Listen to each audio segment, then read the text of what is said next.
तो दोस्तों आज तारीख हो गई है 22 दिसंबर की, साथ ही में दिन है गुरुवार का। वही हिंदी तारीख है कृष्ण चतुर्दशी और महीना चल रहा है पौष का। तो आइए बिना देर किए फटाफट से जानते हैं आज की ताजा खबरें और मुख्य समाचार। दोस्तों आज के मुख्य समाचार में कोरोना वायरस को लेकर कई बड़ी खबरें आई हैं, जो कि आप सभी के लिए जानना बेहद ही जरूरी है। असल में आने वाले दिनों में एक बार फिर से कोरोना को लेकर कई नए नियम लागू हो सकते हैं। तो कोरोना वायरस से जुड़ी इन बड़ी खबरों को देखें बिल्कुल ध्यान से। चीन में शुरू हुआ सामूहिक अंतिम संस्कार, 80 करोड़ हो सकते हैं कोरोना से संक्रमित। मरीज हो गए हैं इतने कि अब अस्पतालों में नहीं बची है जगह। असल में लंदन की global health intelligence company Airfinity ने कहा है कि चीन में जीरो कोविड पॉलिसी खत्म होने के बाद 21 लाख मौतें हो सकती हैं। यानी कि इस ताजा रिपोर्ट के मुताबिक आने वाले कुछ महीनों में चीन में 80 करोड़ लोग कोरोना से संक्रमित हो सकते हैं। दोस्तों आपको बता दें, अभी चीन में कोरोना के संक्रमण के हालात 2020 की याद दिला रहे हैं। वहाँ पे अस्पतालों में सभी बेड भरे हुए हैं, मेडिकल स्टोर्स में दवाएं खत्म हो रही है, मरीज इलाज के लिए डॉक्टर के सामने गिड़गिड़ाते हुए देखे जा रहे हैं। असल में दोस्तों अभी चाइना में कोरोना के जिस वेरिएंट ने तबाही मचाई है उसका नाम BF.7 है। जानकारी के मुताबिक ये BF.7 ओमिक्रॉन का ही सब वेरिएंट है। आसान शब्दों में कहें तो ये ओमिक्रॉन का भाई है। बात यह है कि अगर किसी व्यक्ति को पहले से कोरोना हो चुका है या उसने वैक्सीन लगाई है, तो वैक्सीन लगवाने की वजह से शायद आपको पता होगा कि हमारे शरीर के अंदर एंटीबॉडी बन जाती है, जो कि कोरोना के कीटाणुओं यानी कि वायरस से लड़ती है। लेकिन BF.7 वेरिएंट इस एंटीबॉडी को चकमा देकर शरीर में घुसने में सक्षम है। और ज्यादा आसान शब्दों में कहा जाए तो जिन लोगों ने कोरोना की वैक्सीन ले ली है उनको भी दोबारा कोरोना वायरस हो सकता है, BF.7 के वेरिएंट वाला। इसी बीच दोस्तों एक और परेशानी की बात यह है कि BF.7 वेरिएंट तो पहले से ही तबाही मचा रहा है, लेकिन अब ताजा जानकारी आई है जिसमें ये बताया गया है कि आने वाले दिनों में BF.7 से भी घातक वेरिएंट सामने आ सकता है। जाहिर बात है ये चीन के साथ साथ पूरी दुनिया के लिए बड़ी परेशानी का कारण बन सकता है। दोस्तों वैसे आप नहीं जानते हैं तो आपको बता दें, चीन समेत अभी दुनिया के कई ऐसे बड़े देश हैं जहां पर एक बार फिर से कोरोना के मामले काफी तेजी से बढ़ने लगे हैं। तो ताजा जानकारी के मुताबिक इन्हीं सब बिगड़ते हालात को देखते हुए अपने देश भारत में एक बार फिर से कोरोना से जुड़े कई नियम लागू हो सकते हैं। अमर उजाला की तरफ से इसके बारे में जानकारी दी गई है और बताया गया है कि आने वाले दिनों में अपने देश के अंदर कौन कौन से नियम लागू हो सकते हैं, इसे समझने के लिए केंद्रीय स्वास्थ्य मंत्रालय के एक अफसर से बात की गई है। उन्होंने कहा है, कोरोना की हर परिस्थिति से निपटने के लिए हम अभी तैयार हैं। वैसे अभी भारत में ज्यादा खतरा नहीं है, लेकिन फिर भी एहतियातन हमें हर तरह की सावधानी बरतनी चाहिए, बताया गया। इसी को देखते हुए भारत का स्वास्थ्य मंत्रालय कोविड प्रोटोकॉल को फिर से लागू कर सकता है। जानकारी के मुताबिक इसके तहत 6 नए नियम या कह लें 6 तरह की सावधानियां बरती जा सकती हैं। तो पहला जो बड़ा नियम लागू हो सकता है वो है मास्क पहनने को लेकर। जानकारी के मुताबिक कोरोना के बढ़ते मामलों को देखते हुए सार्वजनिक स्थानों पर फिर से मास्क पहनने को अनिवार्य किया जा सकता है, यानी कि मास्क पहनना ही होगा, वरना जुर्माना वगैरह वसूला जा सकता है। वहीं दूसरा नियम लागू हो सकता है सोशल डिस्टेंसिंग को लेकर। बताया गया है कोरोना के मामले कम होने के बाद लोगों ने सोशल डिस्टेंसिंग के नियमों का पालन करना छोड़ दिया है। तो जानकारी के मुताबिक अब इसे एक बार फिर से सख्ती से लागू करवाया जा सकता है। वहीं तीसरा नियम लागू हो सकता है रैंडम टेस्टिंग को लेकर। जानकारी के मुताबिक दिल्ली, मुंबई समेत सभी बड़े एयरपोर्ट पर रैंडम कोरोना टेस्टिंग की प्रक्रिया शुरू हो सकती है। बताया गया इस रैंडम टेस्टिंग में खास तौर पे उन लोगों की जांच पे फोकस किया जाएगा जो कोरोना प्रभावित कंट्री से लौट रहे हैं, और अगर उनमें संक्रमण मिलता है तो उनका जीनोम सीक्वेंसिंग करके कोरोना के अन्य नियमों का पालन किया जाएगा, जैसे कि उसका इलाज वगैरह करना या जो लोग उसके संपर्क में आए हैं उनकी भी टेस्टिंग करना। साथ ही बताया गया है बिल्कुल एयरपोर्ट की तरह रेलवे स्टेशन और बस स्टैंड पर भी रैंडम टेस्टिंग शुरू करने की तैयारी है। वहीं जो चौथा नियम लागू हो सकता है या कह लें जो सावधानी बरती जा सकती है वो है बूस्टर डोज को लेकर। जानकारी के मुताबिक अब तक 23 करोड़ से ज्यादा लोगों को कोरोना वैक्सीन का बूस्टर डोज लगाया जा चुका है। बताया गया अब इसकी संख्या तेजी से बढ़ाने पे सरकार फोकस कर रही है। साथ ही बताया गया ज्यादा से ज्यादा लोगों को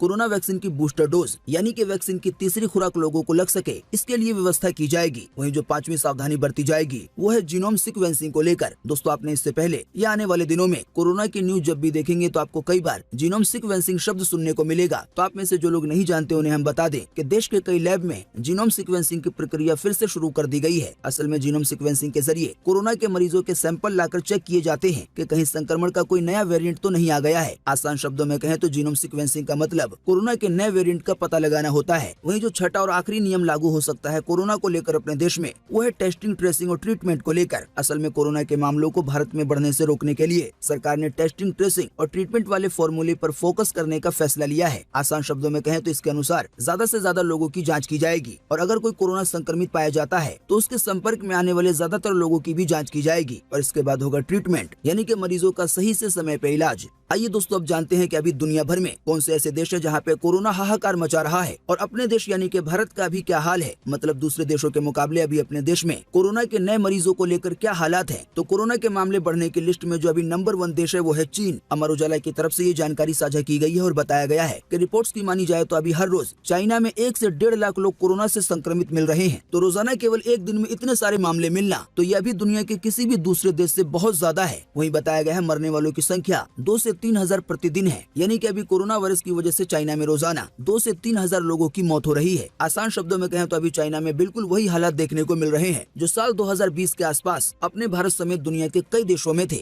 वहीं एक अनुमान के तहत अगले 3 महीने के अंदर चीन में कोरोना संक्रमण के चलते 10 लाख से ज्यादा लोगों की मौत हो सकती है। बाकी जैसा कि हमने आपको वीडियो के शुरू में बताया कि 80 करोड़ से ज्यादा लोग संक्रमित हो सकते हैं। हालांकि आधिकारिक तौर पर चीनी सरकार इन आंकड़ों को नहीं मानती है। असल में चाइना की तरफ से जो आधिकारिक आंकड़े जारी किए जा रहे हैं उनमें तो संक्रमितों की संख्या बहुत कम बताई गई है। दोस्तों चीन के बाद जो दूसरा देश है यानी कि जहाँ पे कोरोना के मामले बहुत ज्यादा बढ़ रहे हैं वो है जापान। जानकारी के मुताबिक यहाँ बीते 7 हफ्ते से संक्रमितों की संख्या में तेजी से इजाफा हुआ है। बताया गया इस समय जापान में रोजाना 70,000 से 1 लाख कोरोना के नए मरीज मिल रहे हैं। अभी हाल ही में बीते मंगलवार को 1,85,000 लोग संक्रमित पाए गए हैं। वहीं इसी दौरान 231 लोगों की जान गई कोरोना के कारण। वहीं कोरोना के मामले बढ़ने की लिस्ट में जो तीसरा देश है वो है दक्षिण कोरिया। जानकारी के मुताबिक यहाँ बीते मंगलवार को केवल एक दिन में 87,000 से ज्यादा नए मरीज देखने को मिले हैं कोरोना वायरस के, जबकि इसी दौरान 56 मरीजों की मौत हुई है। वहीं कोरोना के मामले में चौथा देश है फ्रांस। यहाँ बीते मंगलवार को 71,000 से ज्यादा नए मरीज मिले कोरोना वायरस के। वहीं इसी दौरान कोरोना के कारण 130 लोगों की जान गई। इसके बाद छठे नंबर पर है अमेरिका। अभी हाल ही में बीते मंगलवार को अमेरिका में 25,000 से ज्यादा नए मरीज आए थे कोरोना वायरस के। वहीं इसी दौरान कोरोना के कारण 308 लोगों ने अपनी जान गंवाई। अब दोस्तों बात की जाए अगर अपने भारत की, तो अपने देश में अभी इन सभी देशों के मुकाबले काफी कम कोरोना के मामले देखे जा रहे हैं। जानकारी के मुताबिक अभी अपना देश भारत दुनिया भर में कोरोना मामले की लिस्ट में 51 नंबर पर है। असल में भारत सरकार की अपनी वेबसाइट mygov.in की तरफ से एक जानकारी साझा करते हुए बताया गया है कि अभी अपने देश में कोरोना के कितने मामले मिल रहे हैं और रोजाना कितने लोगों की मौत हुई है और अभी हाल ही में बीते बुधवार को यानी कि एक दिन में कितने लोगों की जान गई है। तो सरकारी पोर्टल mygov.in के अनुसार अभी हाल ही में बीते रोज बुधवार को देश भर में 129 कोरोना के नए मरीज मिले हैं। वहीं इसी दौरान 210 लोग कोरोना से ठीक हुए हैं और केवल एक व्यक्ति की जान गई है कोरोना के कारण देश भर में। वहीं अभी अपने देश में एक्टिव केसों की संख्या 3,408 है, यानी कि अभी देश भर में कोरोना के इतने ही मरीज हैं। आसान शब्दों में कहें तो अभी कोरोना को लेकर हालात भारत में बहुत ही अच्छे हैं। हालांकि एक्सपर्ट्स के मुताबिक आने वाले दिनों में ये हालात बिगड़ सकते हैं और कोरोना के मामलों में तेजी हो सकती है। दोस्तों अगली खबर के बारे में बताने से पहले आपको बता दें कि हमारे चैनल सब कुछ सीखो जानो पर अभी एक इनामी ऑफर चल रहा है, जिसके तहत हर गुरुवार को किसी एक यूजर को इनमें से कोई एक गिफ्ट दिया जा रहा है, जिसे आप अभी अपनी स्क्रीन पे देख रहे हैं। दोस्तों इस इनामी ऑफर में हिस्सा लेना बड़ा ही आसान है। इस मुख्य समाचार के वीडियो को शुरू से अंत तक देखना है। साथ ही दोस्तों अभी तक अगर आपने हमारे इस चैनल सब कुछ सीखो जानो को सब्सक्राइब नहीं किया है तो सब्सक्राइब करके बेल का आइकन जरूर दबाना है। बेल का आइकन दबाना सबसे मेन है। अगर आपने पहले से सब्सक्राइब कर रखा है और बेल का आइकन नहीं दबाया है तो आप इसे ध्यान से ऑन कर लें।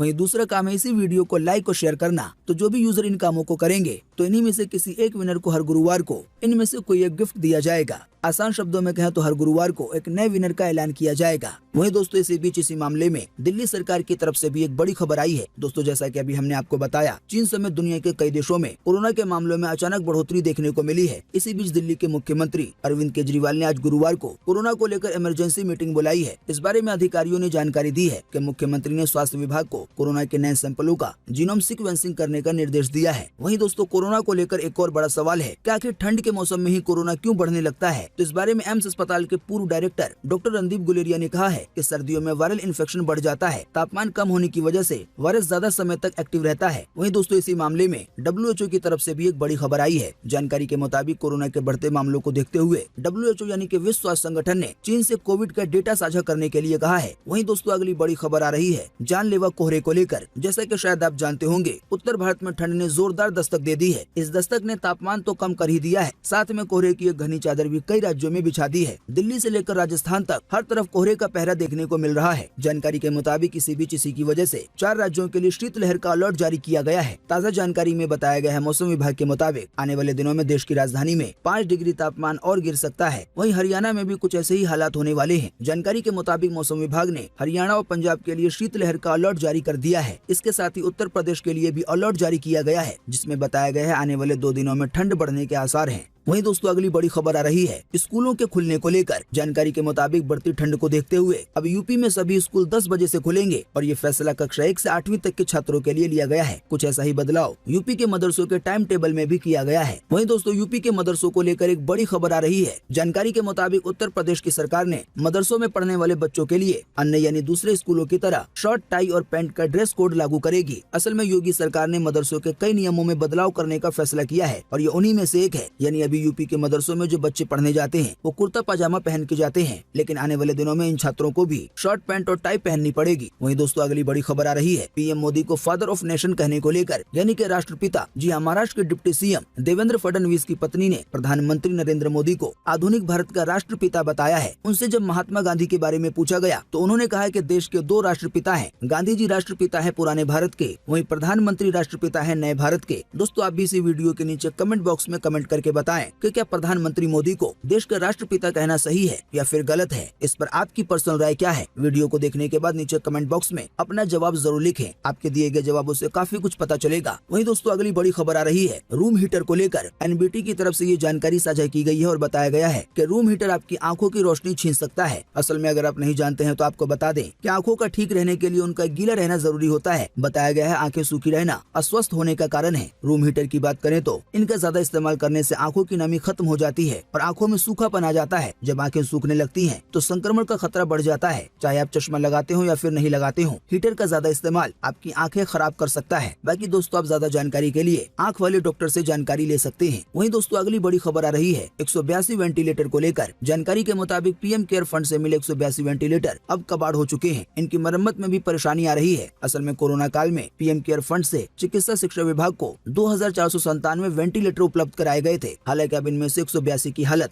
बहुत ही ज्यादा खराब हो गई है। दोस्तों वैसे आप नहीं जानते हैं तो आपको बता दें, जब भी किसी मरीज की हालत बहुत ज्यादा खराब हो जाती है तो उसको वेंटिलेटर पे शिफ्ट किया जाता है। असल में वेंटिलेटर से कई तरह की आधुनिक मशीनें जुड़ी होती हैं जो कि मरीजों की जान बचाने का काम करता है और ये बहुत महंगे भी होते हैं। वहीं दोस्तों अगली बड़ी खबर आ रही है केएल राहुल के चोटिल होने को लेकर। जानकारी के मुताबिक भारतीय टेस्ट टीम के कप्तान केएल राहुल बांग्लादेश के खिलाफ दूसरे टेस्ट मैच से पहले चोटिल हो गए हैं। असल में प्रैक्टिस करने के दौरान वो अपने हाथों पे चोट लगा बैठे हैं। तो अब अगर केएल राहुल आज गुरुवार से शुरू होने वाले दूसरे टेस्ट मैच में नहीं खेल पाते हैं तो उप कप्तान चेतेश्वर पुजारा टीम की कमान संभाल सकते हैं, यानी कि कप्तानी कर सकते हैं। वहीं दोस्तों अगली बड़ी खबर आ रही है कंतारा मूवी को लेकर। जानकारी के मुताबिक कंतारा मूवी को लेकर एक नई जानकारी सामने आ रही है जिसमें बताया गया है कि फिल्म को ऑस्कर में नामित होने के लिए भेज दिया गया है। दोस्तों आपको बता दें, इससे पहले RRR मूवी को भी ऑस्कर नॉमिनेशन के लिए भेजा गया था। हालांकि वो फिल्म सिलेक्ट नहीं हो पाई थी, पर अब उम्मीद की जा रही है कि कंतारा मूवी का नाम इस लिस्ट में शामिल हो सकता है। वहीं दोस्तों अगली बड़ी खबर आ रही है राहुल गांधी की भारत जोड़ो यात्रा को लेकर। जानकारी के मुताबिक केंद्र सरकार ने राहुल गांधी से यात्रा रोकने की अपील की है। इसके लिए कोरोना महामारी बढ़ने का हवाला दिया गया है। असल में केंद्रीय स्वास्थ्य मंत्री मनसुख मांडविया ने राहुल गांधी को एक लेटर लिखा है। उन्होंने कहा है कि देश में एक बार फिर से कोरोना का खतरा बढ़ता जा रहा है, तो देश को बचाने के लिए भारत जोड़ो यात्रा रोक दें। जानकारी के मुताबिक सरकार की इस अपील पे कांग्रेस का भी जवाब आया है। कांग्रेस की तरफ से कहा गया है कि भारत जोड़ो यात्रा से मोदी सरकार बौखलाई हुई है। क्या गुजरात चुनाव में पीएम मोदी मास्क लगाकर आए थे? कांग्रेस के इस बयान पर भी स्वास्थ्य मंत्री का जवाब आया। स्वास्थ्य मंत्री मनसुख मंडाविया ने कहा कि किसी खास परिवार के लिए सबको खतरे में डाला नहीं जा सकता। मैं तो सिर्फ स्वास्थ्य मंत्री होने का कर्तव्य निभा रहा हूं। दोस्तों आप भी इसी वीडियो के नीचे कमेंट बॉक्स में कमेंट करके बताएं कि दुनिया भर में अभी जो कोरोना को लेकर हालात हैं, यानी कि चीन समेत दुनिया के कई देशों में कोरोना के मामले बड़ी तेजी से बढ़ रहे हैं, तो क्या ऐसे हालात में राहुल गांधी को अपनी भारत जोड़ो यात्रा रोक देनी चाहिए या नहीं? इस पर आपकी पर्सनल राय क्या है?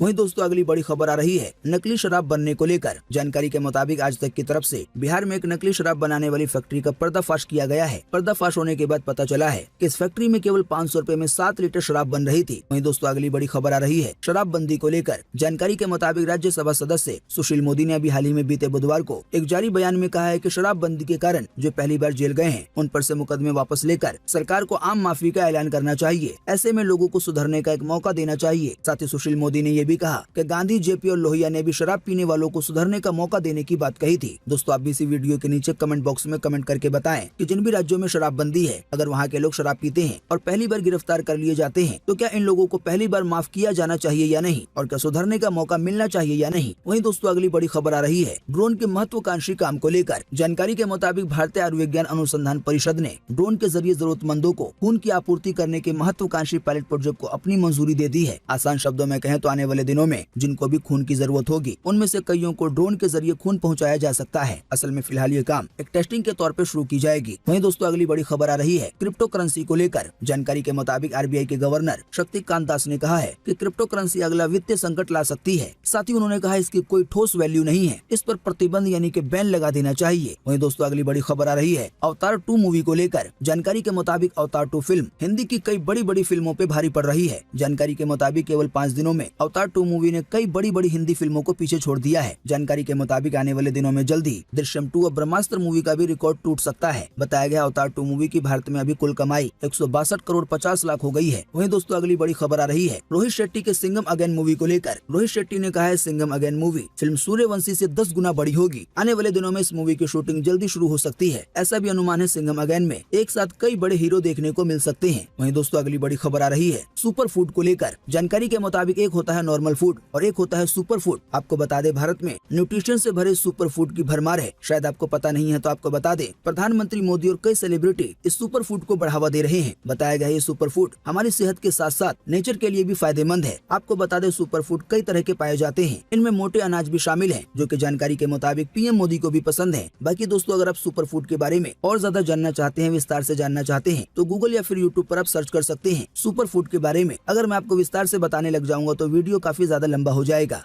वहीं दोस्तों अगली बड़ी खबर आ रही है एयरपोर्ट को लेकर। जानकारी के मुताबिक एयरपोर्ट पर पैसेंजर अब जल्दी अपने बैग से लैपटॉप, मोबाइल और चार्जर बिना निकाले भी एंट्री कर सकेंगे। जानकारी के मुताबिक लंबी कतारों को खत्म करने के लिए ऐसा किया जा रहा है। असल में आने वाले दिनों में एयरपोर्ट पर नए मॉडर्न स्कैनर्स लगाए जाएंगे, जिसमें इलेक्ट्रॉनिक डिवाइस को बैग से निकाले बिना ही उसकी स्क्रीनिंग यानी कि चेकिंग हो जाएगी। द हिंदू ने इसके बारे में एक रिपोर्ट पब्लिश की है। वहीं दोस्तों अगली बड़ी खबर आ रही है आदमी की स्किन से बने जूतों को लेकर। बताया गया है फैशन की दुनिया कहां तक जाएगी इसका अंदाजा शायद आप इसी से लगा सकते हैं कि फर्श, हातूश, पश्मीना या वूल के बारे में तो कई लोग जानते होंगे, यानी कि कपड़ों या जूतों को बनाने के लिए कई तरह के जीव का भी इस्तेमाल किया जाता है। हालांकि अब डार्क फैशन वर्ल्ड में ह्यूमन यानी कि आदमी की स्किन से बने कई तरह के सामान खरीदे बेचे जा रहे हैं। जानकारी के मुताबिक इंटरनेट की अंधेरी दुनिया यानी कि डार्क वेब पर इंसान की खाल 827 रुपए इंच के हिसाब से बेची जा रही है। और तो और इंसान की खाल से बने जूते 22 लाख रुपए में बिक रहे हैं। वहीं पर्स का दाम है 11 लाख। दैनिक भास्कर की तरफ से ये जानकारियां साझा की गई है। वहीं दोस्तों अगली बड़ी खबर आ रही है दिल्ली में होने वाले एक नए प्रदर्शन को लेकर। जानकारी के मुताबिक दिल्ली में यूपीएससी एग्जाम के एक्स्ट्रा अटेम्प्ट की मांग कर रहे छात्रों को पुलिस घसीट के गिरफ्तार करके ले गई। मीडिया रिपोर्ट्स के मुताबिक अपनी मांग को लेकर छात्र पिछले 2 दिनों से लॉर्ड राजेंद्र नगर इलाके में प्रदर्शन कर रहे थे। हालांकि 2 दिन के बाद पुलिस इनमें से कईयों को घसीट के ले गई। वहीं दोस्तों अगली बड़ी खबर आ रही है एलन मस्क को लेकर। जानकारी के मुताबिक 1,62,00,000 ट्विटर यूजर्स ने कहा है कि एलन मस्क को इस्तीफा दे देना चाहिए। अब इसके जवाब में मस्क ने कहा है कि इस काम को संभालने वाला कोई मूर्ख मिल जाए तो मैं रिजाइन कर दूंगा। वहीं दोस्तों अगली बड़ी खबर आ रही है अमेरिका में टीवी के दौर खत्म होने को लेकर। जानकारी के मुताबिक अमेरिका में टीवी का सुनहरा दौर खत्म होता नजर आ रहा है। बताया गया 2019 के मुकाबले करीब 40% दर्शकों ने टीवी देखना छोड़ दिया है। असल में यूट्यूब, फेसबुक जैसी कई बड़ी कंपनियों ने भी अपनी टीवी परियोजनाएं बंद कर दी हैं। बताया गया धारावाहिक बनाने वाली यानी कि सीरियल बनाने वाली ज्यादातर कंपनियां कर्ज में डूब गई हैं। बताया गया अब अमेरिका के लोग स्क्रिप्टेड यानी कि पहले से तय की गई कहानी को देखना नहीं चाहते हैं। वहीं दोस्तों अगली बड़ी खबर आ रही है आज 22 दिसंबर 2022 के मौसम समाचार को लेकर। मौसम विभाग के मुताबिक अगले 24 घंटे के दौरान तमिलनाडु में हल्की से मध्यम बारिश के साथ 1-2 स्थानों पर भारी बारिश हो सकती है। इसके अलावा भी आंतरिक तमिलनाडु, साथ ही आंध्र प्रदेश के दक्षिणी तट पर, साथ ही अंडमान निकोबार द्वीप समूह के भी 1-2 स्थानों पर आज हल्की बारिश हो सकती है। तो दोस्तों अभी हमने आपको जिन भी शहरों, जिन भी राज्यों के नाम बताए हैं, उनको छोड़कर पूरे देश में मौसम सूखा बने रहने की संभावना है। उम्मीद करते हैं इससे आपको काफी कुछ जानकारी मिली होगी।